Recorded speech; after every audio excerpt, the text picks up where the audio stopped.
I'm going to call the state. I'm going to call the city. And it's until we sat down, I said, sis, we're going to have a relationship. I give you that. But you ain't going to send me emails talking about who you don't threaten me. Like, well, how is that helping anybody? How is it helping anybody? If you cannot send me an email without threats, don't send me an email. I can guarantee you nobody on my staff is going to send you such an email. Imagine if we did that to you, I said. Imagine if we sent you an email saying, if you don't take better care of your child, get his grades up, we're going to contact the Department of Children and Family Services. We're going to call the local newspaper. We're going to call CNN, CBS, ABC. And then we're going to write blogs about you. I mean, do you want that? Wow. That's not necessary. It's not necessary. So the trouble I find is that there's been so much badness that has happened. I mean, so much that people don't trust the schools. And so then here I come saying, no, I'm different. We don't do it like them. And they're like, man, please get out my face. You work in a school, you do kids dirty. So I got to eat that. I got to somehow work through the very system. I have to work to get people to have a better impression of the very system I spend every single day fighting against. Well, I really do admire your standards. I mean, anybody that can look you up and look at the school. I love seeing you drive the school bus and the dress, the way they dress, and you with the bow ties. To me, that is so important to start our kids, dressing decently. So I applaud you. I think it's great. You and Dr. Underwood, you prove that our kids can do well. So I think it's a great thing, and I think we need to duplicate it all across the country. And I know that you're on your tour, which we're going to talk about that in a few minutes. But can you explain the importance of school choice, charter, magnet, vouchers? It's the only way we're going to get out of this bad situation we find ourselves in. For the first time since Reconstruction, black people are actually in a position to open schools in a real way. We're not talking about just Margaret Collins who opened a small classroom and was able to do what she was able to do with a small group of kids. Small not to diss her, but just to say it just wasn't a lot of kids. And when she wasn't alive, it was hard to maintain that school because she was the lightning rod in it.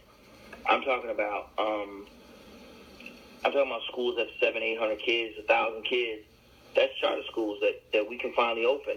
And then if we can get vouchers, which is what I'm really focusing on, which is to be able to take money and use it for parents to be able to decide what school works best for their kids, then we're really going to be able to get it done. That's what the real issue is. We need vouchers.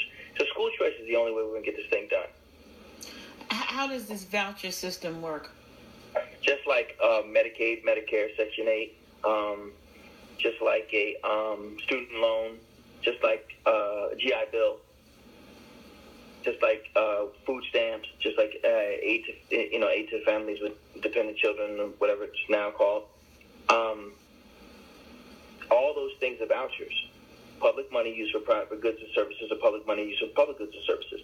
These are systems that we've had in place for generations, and they've worked.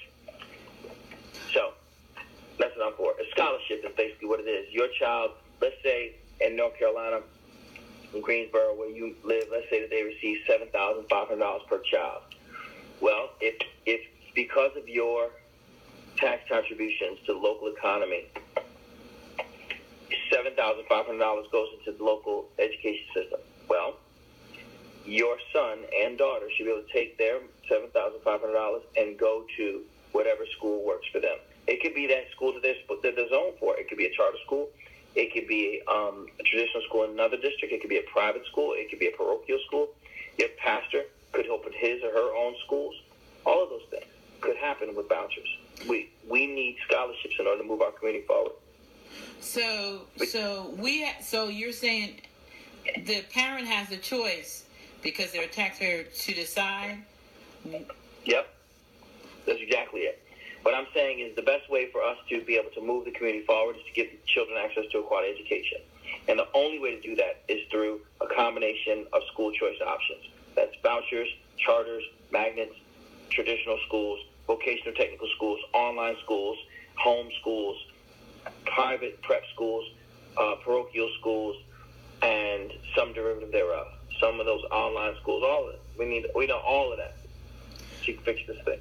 So do we have to, this is coming through the government? Well, the government is us. So yes. So when we pay taxes, they go to someone. We give it to a group of people who we call the government. They're our employees who we ask them to hold our money and to provide certain goods and services to us. So yes. The same place it goes to now. The government is you can decide to send your child to a government school, which is a traditional school, or you can decide to send your child to a school that is run by people who you know. So most people don't know or live with the people who run their traditional schools. They don't even know those people. So how do they go about requesting that? Well, we first have to get a law passed in North Carolina that would allow you to have them. Okay. Which, to my knowledge, you don't have one. All right. So we've got to come together and work on that. Okay. Know a lot of politicians. I think we can get that done. There you go. And so you have a book called Man Up, Nobody's Coming to Save Us. Mm-hmm. It's a guide for mothers. Talk a little bit about that. What Man Up does is it's a call to action for the black community to say, if you thought that somebody was going to come in, white liberals or the Republican Party or somebody else will come in to handle what really are our issues, you're dead wrong.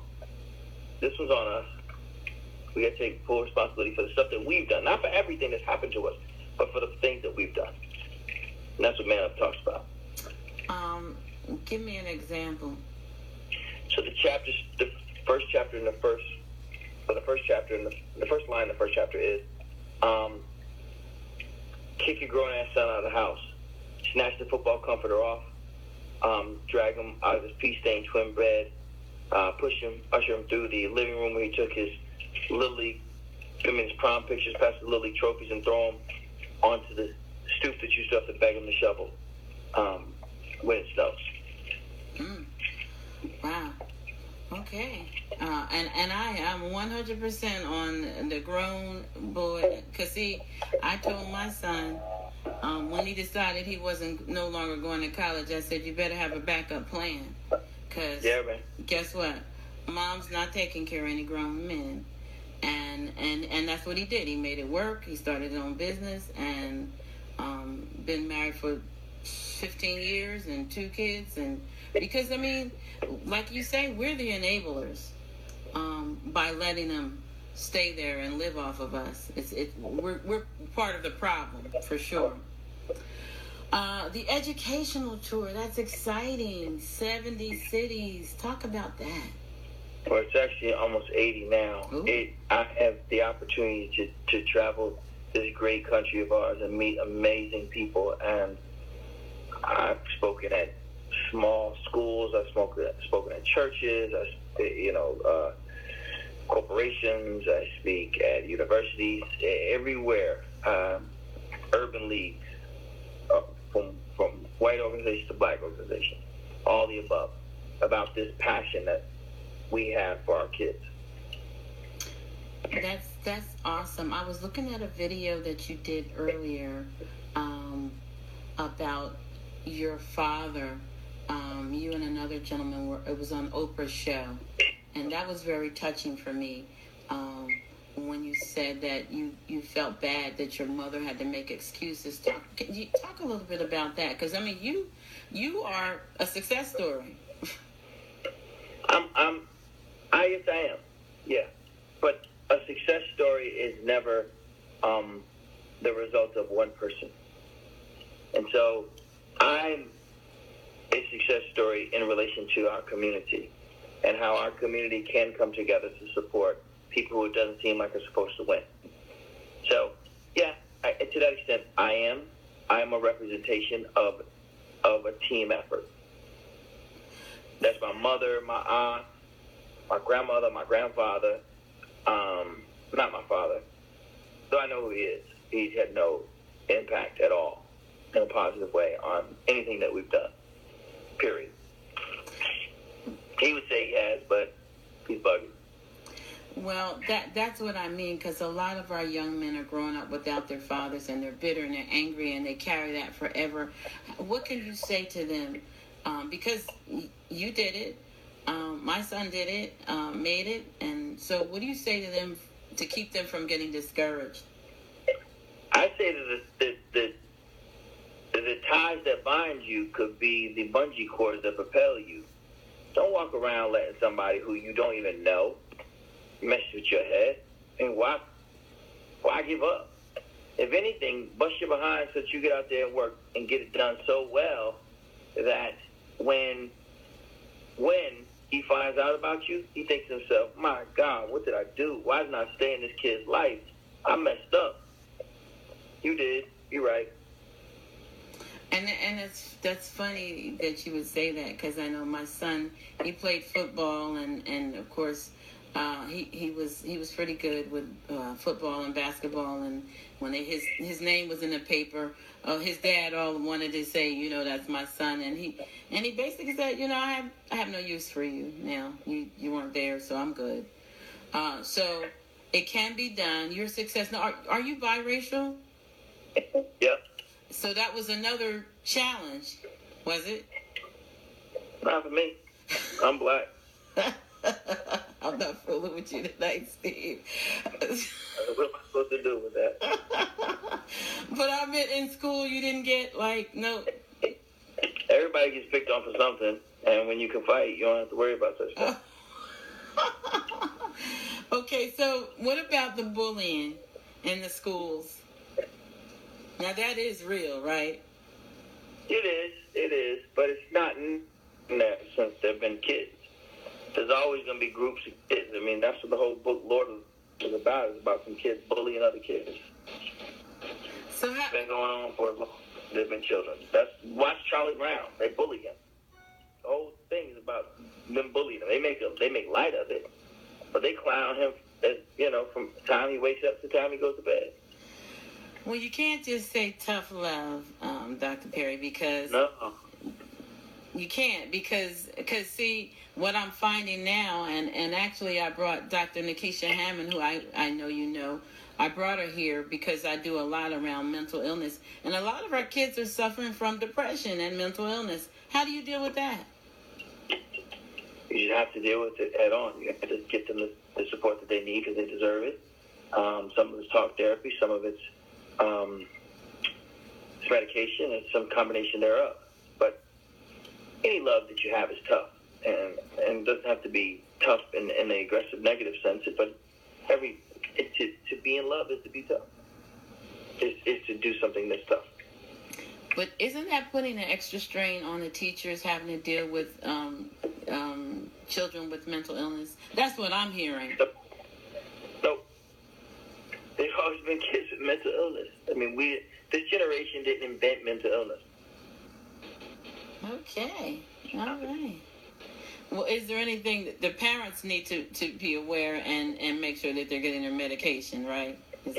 Yeah, they need to do that. They need to work to make sure that they've done all they can do to support their child and put them in the best setting that they can. But ultimately, they need to, as the child gets older, he needs to be responsible and take their medication. Mental illness is no different than cancer. It can kill you if it creeps up on you. If treated early enough, there are many forms of mental illness that can be managed. Same way with cancer. Well, this is really great. If someone wants to, that we have a lot of listeners, and this will stay pinned to our page. If someone wants you to come to their city, because I saw that someone typed that they needed you in Atlanta, how would they go about reaching out to you? They would go right to our Twitter page, and they go to Dr. Steve Perry, and they get me right there. That's really me. Now, I know that's you, because that's how we connect. That's right. But so they can just send you a tweet that they want you to the area, and then you'll hook them up with your publicist and make that happen. Well, this is great. I know you got to get into the babies, and I do. I see him looking out the window what is this dude doing? I know, right? I thank you so much for joining us. We got to have you back on again. We'll do this again. Thank you so much, and I will.